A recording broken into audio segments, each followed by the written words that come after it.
Hello students, स्वागत है भेट एकेडमी में। जैसा कि आपको पता है, आज जामिया क्लास 9 का एंट्रेंस एग्जामिनेशन हुआ है। तो मैं आपको बता दूं, आज के टेस्ट में कोई भी नेगेटिव मार्किंग नहीं थी और ये कुछ इंस्ट्रक्शन थे, कैलकुलेटर वगैरह अलाउड नहीं था। तो इस वीडियो को पूरा देखना, मैं आज आपको पेपर सोल्व कराने वाला हूँ एक एक क्वेश्चन। तो वीडियो को लाइक कर देना, चैनल को सब्सक्राइब कर देना, शेयर करना मत भूलिएगा।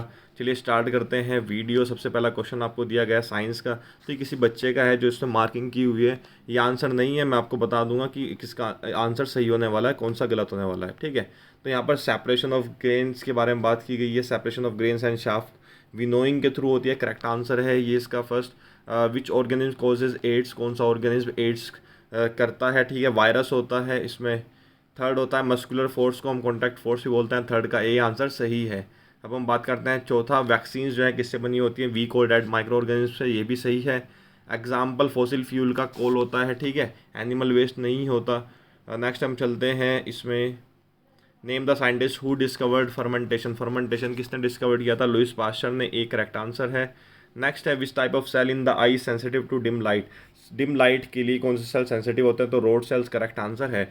इस तरीके से आपको देखना है। ठीक है, कौन सेल्स जो होते हैं वो कलर्स के लिए होते हैं। Which of the following fibres is use for making parachutes. Parachutes किनसे बनते हैं? तो इसका आंसर सी करेक्ट है। ये नायलॉन से बनते हैं, तो आपका आंसर सी हो जाएगा। नेक्स्ट है which portion of eye give its distinctive colour. कौन सा पोर्शन होता है आई का जो अलग अलग कलर बताता है? तो वो आइरिस है। आइरिस आपका करेक्ट आंसर हो जाएगा। नेक्स्ट है oxides of non metal. Non metals के जो ऑक्साइड्स हैं वो एसिडिक होते हैं, मेटल के ऑक्साइड बेसिक होते हैं। Next brightest star. Bright star serious होता है, सन नहीं है। नेक्स्ट क्वेश्चन की तरफ चलते हैं। In today's world where water is scarce, scarce resource. ठीक है, when among the which among the irrigation. ठीक है, method is most feasible sustainable. कौन सा मेथड होता है फिजेबल सस्टेनेबल? तो वो ड्रिप सिस्टम है। ठीक है, पानी को बचाने के लिए। इस तरीके से मैं आपको क्वेश्चन करा रहा हूँ। और अब मैं आपके लिए एक और इंपॉर्टेंट न्यूज़ है। क्लास 9 के लिए हमने प्रिपरेशन स्टार्ट की हुई है। जो बच्चे एमयू के लिए प्रिपरेशन कर रहे हैं तो वो उसको ज्वाइन कर सकते हैं। सिर्फ बहुत ही कम रजिस्ट्रेशन फीस में आपको जो है कराई जा रही है। लाइव कोचिंग है, लाइव क्लासेस आपको कराई जा रही है।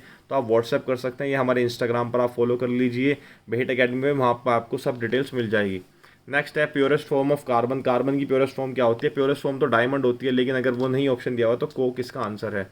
नेक्स्ट अगर हम चलते हैं इसमें, wood pulp is use for preparation of. Wood pulp किस के लिए प्रिपरेशन की, किसके प्रिपरेशन के लिए यूज़ होता है? तो रेयन के लिए होता है। PCRA petroleum conservation research association है। बी करेक्ट आंसर है। नेक्स्ट हम चलते हैं, loudness of sound depends on. Loudness of sound, loudness जो साउंड जो अगर मैं तेज़ बोलता हूँ किस पे डिपेंड होता है? वो एम्पलीट्यूड पर डिपेंड होता है। अगर आपकी आवाज़ बारीक है, भारी है, वो फ्रीक्वेंसी पर डिपेंड होता है। नेक्स्ट हम बात करते हैं suspended particles release by combustion of coal in air में लीड टू। ठीक है, जो सस्पेंडेड पार्टिकल्स होते हैं जब आप कोल को जलाते हो उसकी वजह से अस्थमा हो सकता है। Middle zone of candle flame is cold. जो मिडिल जोन होता है कैंडल फ्लेम का, उसको क्या बोला जाता है? पार्शियल बोला जाता है। नेक्स्ट है करेक्ट स्टेटमेंट, इसका आपको फोर्थ है आंसर, 19 का फोर्थ है। नेक्स्ट अगर हम बात करते हैं, जब दो फोर्सेज हैं अपोजिट डायरेक्शन में लगते हैं तो जो नेट फोर्स होता है वो डिफरेंस बिटवीन टू फोर्सेज होता है। तो इसका आंसर बी हो जाएगा, करेक्ट बी आंसर इसका करेक्ट है। नेक्स्ट हम चलते हैं यहाँ पर 21 की तरफ। इसमें coloured organ cells which are found in plants, वो उसका आंसर बी करेक्ट है, प्लास्टिड्स इसका सही है। Sound is a type of energy, sound एक एनर्जी की टाइप होती है। अगर इसका आपको पेपर का पीडीएफ चाहिए, कंप्लीट इसके सॉल्यूशन चाहिए, तो आप हमें इंस्टाग्राम पर भेट एकेडमी के नाम से फॉलो कर लीजिए। आपको जो है सभी डिटेल्स मिल जाएंगी वहाँ पर। सेल किसके द्वारा डिस्कवर्ड हुआ था? रॉबर्ट हुक, करेक्ट आंसर है। नेक्स्ट चलते हैं, सीएनजी और एलपीजी एग्जांपल्स होते हैं गैसेस फ्यूल्स की, करेक्ट आंसर है। नेक्स्ट हम चलते हैं डिस्टिल्ड और प्योर वाटर। डिस्टिल्ड और प्योर वाटर की पीएच नॉर्मल होती है, तो इसलिए पुअर कंडक्टर होता है। नेक्स्ट है रेसिप्रोकल। मैथमेटिक्स का पढ़ा जाता है, 25 क्वेश्चन आपके साइंस के थे वो कंप्लीट हो चुके हैं। और पेपर जो है टोटल, अगर मैं इसके बारे में बात करूं तो टोटल पेपर इसमें आपको जो दिया गया है वो पूरा एनसीईआरटी बेसिस पर है। आप इसको वीडियो कभी भी देख रहे हैं, अगर आप प्रिपरेशन कर रहे हैं एएमयू जामिया के लिए, तो सभी प्रिपरेशन वीडियोस इस पर फ्री वीडियोस मिली आपको पड़ी हैं। एनसीईआरटी की वीडियोस सभी मिल जाएंगी डिटेल्स में, किस तरीके से एग्जाम्स में आते हैं। और आपको सेकंड चीज़ ये है, अगर आपको कोचिंग ज्वाइन करनी है तो आप कोचिंग भी ज्वाइन कर सकते हैं। रेसिप्रोकल के लिए दूसरा टर्म जो होता है कौन सा यूज होता है? Multiplicative inverse. ये है, इसमें पूछा गया कि दो रेशनल नंबर्स के बीच में कितने रेशनल नंबर आ सकते हैं? तो इसका थर्ड है, थर्ड ये काउंटलेस है। ये इसमें थोड़ा सा इसमें फोटो सही नहीं लिया गया है। नेक्स्ट है 8x equals to 20 plus 3x। ये 3x लेफ्ट हैंड साइड चला जाएगा तो 5x बचता है। 5x इक्वल्स टू 20, 20/5 आपके पास x की वैल्यू 4 आ जाती है। The sum of 3 consecutive multiples of 8 11 इज 363। मल्टीपल्स बताइए हमें। मल्टीपल्स क्या होते हैं जो 11 से डिवाइड होते हैं, तो अगर हम पहला मल्टीपल x मान लेते हैं तो दूसरा हो जाएगा x+11, तीसरा हो जाएगा x+22। इनको ऐड कर दीजिए, 3x+33 किसके इक्वल आता है 360 के, 3x की वैल्यू हो जाती है 330, x की वैल्यू हो जाती है 110। पहला नंबर 110 है तो 11 का डिफरेंस हो जाएगा 121 132, तो मतलब आपका बी ऑप्शन करेक्ट आंसर है। इस तरीके से ईजी पेपर है, ठीक है। जब हाईएस्ट पावर वेरिएबल की एक्सप्रेशन के अंदर वन होती है तो हम उसको क्या बोलते हैं, वो लीनियर एक्सप्रेशन होता है, तो इसका आंसर सी हो जाएगा। नेक्स्ट हम चलते हैं, ये 31, ठीक है। Maximum numbers of right angles in right angle triangle. Right angle triangle है आपके पास, उसमें 90 डिग्री के कितने एंगल हो सकते हैं, तो मैक्सिमम जो किसी भी ट्राइंगल में 90 डिग्री का एंगल हो सकता है वो एक हो सकता है, इसीलिए इसका डी करेक्ट हो जाएगा। तो उसमें अगर पूछा गया है पैरेललोग्राम बताना है जिसके सभी साइड्स इक्वल होते हैं, तो एक पे हमें पैरेललोग्राम बताना है जिसके साइड्स इक्वल है। बहुत ही सिंपल सा आंसर है, आपको बताना है करेक्ट आंसर है या नहीं है, इसमें आप कमेंट करके बताइए। पिक्टोग्राफ क्या होता है, पिक्टोरियल रिप्रेजेंटेशन होता है डेटा का। नेक्स्ट क्वेश्चन हो जाएगा 33 हो गया। नेक्स्ट आपके पास इसमें 34 दिया गया है, तो इसका 34 का बी आंसर है। 35 की तरफ चलते हैं। 35 में सिंपल क्वेश्चन था, ये एनसीईआरटी में ही दिया हुआ, तो इसलिए मैं बोलता हूँ एनसीईआरटी बहुत मेन है। एनसीईआरटी के सभी वीडियो चैप्टर्स वगैरह सभी सब्जेक्ट्स के पढ़े हैं, आप उसको देख लीजिए, आपको इसी चैनल पर मिल जाएंगे, ठीक है। आप जैसे डिस्क्रिप्शन में देख सकते हैं, चैनल को सब्सक्राइब करने के बाद भी देख सकते हैं। तो यहाँ पर आप देखिए, यहाँ पर 5 6 है, 7 का स्क्वायर किया हुआ है, 5 6 और 7 का स्क्वायर है, तो आपके पास 5 4 आ रहे हैं, और इसमें कितने 4 8 आ रहे हैं, फिर 9 आ रहा है। तो ऐसे ही अगर आप इसमें बाद में ये आपके पास ये 5 6 का स्क्वायर करते हो तो इसमें 6 4 टाइम्स आ जाएंगे। तो पहला 6 4 टाइम्स है, फिर यहाँ पर आप देखो इसमें 8 कितने हो जाएंगे 5 टाइम्स, और फिर 9 आपके पास आ जाता है, तो इसका ये करेक्ट आंसर है। स्क्वायर रूट किसका इनवर्स ऑपरेशन होता है, स्क्वायर का, तो इसमें करेक्ट आंसर है। स्क्वायर करना है -9 का स्क्वायर करोगे 81 हो जाएगा। Which one of the following is not a perfect cube, कौन सा परफेक्ट क्यूब नहीं है, 1 9 8 27 इसमें दिया गया, तो 9 तो 3 का स्क्वायर होता है, परफेक्ट क्यूब नहीं होता है।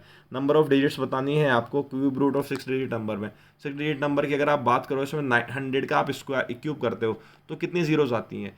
अगर आप 100 का क्यूब करते हो तो आप देखते हो इसमें 6 जीरोज नहीं आती हैं, ठीक है। 99 का आप ये क्यूब करोगे तो आपको पता चलेगा कि 99 2 डिजिट नंबर है, आपके पास 6 डिजिट नंबर आते हैं, तो 50 से लगभग 50 के लगभग से जब आप क्यूब करते हो तो आपके पास ये आपके पास 6 डिजिट आती है, तो इसका आंसर 2 हो जाएगा करेक्ट आंसर। गीता ने अपनी सैलरी सेव की है, वो उसका 400 रुपये, उसका वो 10% है सैलरी है, तो 10% है, तो 100% कितना हो जाएगा 4000, एक करेक्ट आंसर है। ST का मतलब सेल्स टैक्स होता है। कॉन्स्टेंट टर्म बताने एक्सप्रेशन में, कॉन्स्टेंट टर्म इसमें एक्सप्रेशन में कौन सी है, वो 3 है। नेक्स्ट है A - B, सब्ट्रैक्ट करते हो A + B में, तो 2B आंसर करेक्ट हो जाएगा इसका। 44 चलते हैं। 5 आपको एक्सप्रेशन बताना है, 5 times of y + 2 with 3 z, 5y + 3 हो जाएगा, तो 5y + 3 B करेक्ट आंसर है। नेक्स्ट चलते हैं 45 की तरफ। ये आपको दिया गया है, इसमें आप x - y का होल स्क्वायर कर दीजिए। x - y का होल स्क्वायर होता है x² + y² - 2xy, तो x - y का स्क्वायर करोगे 8 की स्क्वायर हो जाता है 64, और x² + y² की वैल्यू आपको बतानी है, -2xy है, -24 हो जाएगा, तो आपको 64 + 24 कितना होता है 88, तो बी करेक्ट आंसर हो जाएगा इसका। एल ऐसे होता है लेटर सरफेस एरिया, 1 मीटर के अंदर कितने सेंटीमीटर क्यूब होता है, 6 जीरोज आ जाएंगे, तो 6 इसमें किसमें सी में दिया गया है, करेक्ट आंसर है। 48 का तरफ चलते हैं। -1 की पावर 67 है, -1 की पावर 67 है, मतलब ओड नंबर है, तो यहाँ पर अगर ओड होती है तो पावर नेगेटिव में आती है, इवन होती है तो पावर पॉजिटिव में, तो पहला आंसर -1 करेक्ट हो जाएगा। नेक्स्ट चलते हैं 3 की पावर 0 + 4 की पावर 0 + 5 की पावर 0 सब 1 हो जाएगा, तो यहाँ पर आप देखते हो इसमें 3 की पावर 0 1 + 3 4 की पावर 0 1 + 5 की पावर 0 1, ये 3 की पावर फिर से 0 हो जाएगी, 3 की पावर 0 फिर से क्या हो जाता है 1। फैक्टर्स निकालना, x² + xy + 8x + 8y है, सिंपल था क्वेश्चन, तो इसका आंसर आप x कॉमन ले लीजिए, फर्स्ट में से x + y कॉमन +8 कॉमन ले लीजिए, तो x + 8 × x + y आपके पास बी करेक्ट आंसर हो जाएगा। 51 की तरफ चलते हैं हम। x कोऑर्डिनेट आपको दिया गया, x कोऑर्डिनेट नेगेटिव है, तो वो कौन से उसमें लाई कर सकता है, तो आपको पता है फर्स्ट और सेकंड में तो लाई नहीं करेगा, वो किस में करेगा, यहाँ पर अगर हम बात सॉरी फर्स्ट में करेगा, सेकंड में कर सकता है और थर्ड में कर सकता है, तो सेकंड और थर्ड में आपका आंसर करेक्ट हो जाएगा। अब हम चलते हैं यहाँ पर, ये 51 था, ये 52 क्वेश्चन दिया गया है आपका, ये एनसीईआरटी का एग्जाम्पल है, पहले ही चैप्टर का एग्जाम्पल दिया गया है, इसलिए मैं बता रहा हूँ एनसीईआरटी बहुत बहुत इंपॉर्टेंट है, फिर से मैंने आपको 3 4 बार बताया है। तो आपको करना क्या, एनसीईआरटी के क्वेश्चन, एनसीईआरटी कंसेप्ट पढ़ने हैं, वो सभी आपको चैनल पर मिल जाएंगे, entrance preparation point of view से बताए गए हैं, और प्रिपरेशन वीडियोस भी पड़ी हैं, चाहे एएमयू जामिया सैनिक स्कूल किसी के लिए भी प्रिपरेशन कर रहे हो आप, और फ्री आपके पास कोचिंग भी मिल जाएगी, फ्री कोचिंग के लिए आप कॉन्टैक्ट कर सकते हो। इस सभी के लिए आपको कॉन्टैक्ट करना है इंस्टाग्राम पर बेहट अकेडमी के नाम से पेज मिल जाएगा आपको, और मैं उसकी लिंक आपको डिस्क्रिप्शन में दे दूंगा। तो आपको लाइन सेगमेंट बतानी है, हैं, दो नॉन कॉन्जिक्यूटिव वर्टिसेस को जोड़ते हैं किसी पॉलीगन के, उसको हम बोलते हैं डायगोनल बोलते हैं। ठीक है, डिटेल में सब बताया गया है। ये आप देखिए फ्रीक्वेंसी होती है जो नंबर ऑफ टाइम बताती है किसी भी पर्टिकुलर एंट्री जो आप होती है उसको फ्रीक्वेंसी बोलते हैं। ठीक है, नेक्स्ट है ये आपको स्क्वायर रूट बताना है 1296 का, आसान है, आपको पता है लास्ट डेट 4 या 6 हो सकती है तो इसका आंसर बी या सी हो सकता है, लेकिन आपको पता है 35 का स्क्वायर कितना होता है 1225, तो इससे 1225 ज़्यादा ही होगा, मतलब 36 का हो जाएगा। तो ये आपको 55 क्वेश्चन हो गए। 30 क्वेश्चन आपके मैथ्स के आते हैं जामिया में। 56 की तरफ चलते हैं। भोपाल गैस ट्रेजेडी कब हुई थी? 2 दिसंबर 1984 को हुई थी, 2 से 3 दिसंबर में हुई थी। ठीक है, ये आपको करेक्ट आंसर है। फर्स्ट स्टेप इन्वेस्टिगेशन का क्या होता है? FIR, तो इसका आंसर सही है। पार्लियामेंट इन इंडिया में क्या क्या होता है? प्रेसिडेंट होता है, लोकसभा, राज्यसभा, ये 58 का ये आंसर ऑप्शन करेक्ट है। ठीक है, अब हम चलते हैं 59 की तरफ। 59 है फाइनल इंटरप्रेटर कौन होता है कॉन्स्टिट्यूशन का? सुप्रीम कोर्ट, सही करेक्ट आंसर है।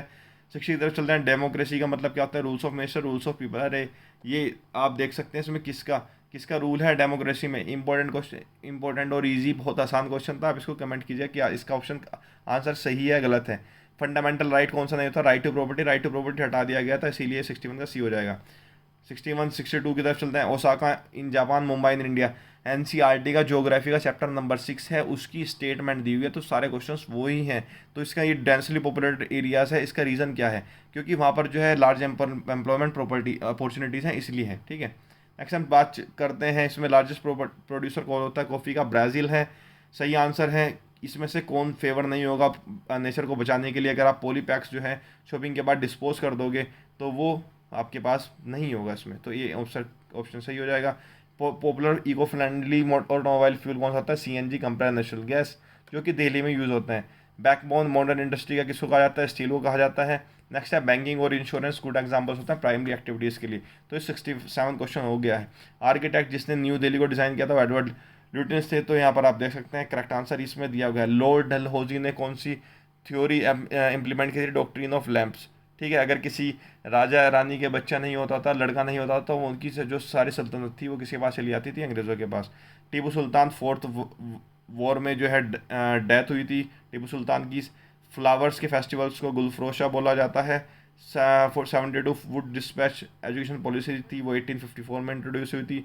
नेक्स्ट है बेगम रुकैया सखावत हुसैन ने स्कूल्स जो स्टार्ट किए थे मुस्लिम गर्ल्स के लिए, पटना और कलकत्ता, सही आंसर है। नेक्स्ट हम चलते हैं केसरी मराठा न्यूज़पेपर किसके द्वारा स्टार्ट किया गया था? बाल गंगाधर तिलक के। तो ये आपके पास 74 क्वेश्चन। और ये आपका गांधी जी ने डू और डाई कब कहा था? क्विट इंडिया मूवमेंट में, जब उनको लग रहा था कि ये जो है अब ये ऑप्शन है कि अब तो हमें जो है इनसे आज़ादी चाहिए। अब ये अगले क्वेश्चन है, नेक्स्ट है इंग्लिश के लिए। इंग्लिश के आपको आंसर चाहिए, जल्दी से जल्दी आंसर चाहिए, तो आप जो है इंस्टाग्राम पर हमें फॉलो कर सकते हो या वेट कर सकते हो वीडियो को आने का। अगर आपको जल्दी से आंसर चाहिए तो आप इंस्टाग्राम पर हमें फॉलो कीजिए, वहाँ पर आपको क्विक आंसर मिल जाएंगे। Thank you. आई होप आपको वीडियो पसंद आई हो। चैनल को लाइक करें, शेयर करें, जितना हो सकता है वीडियो को शेयर करें। Thank you.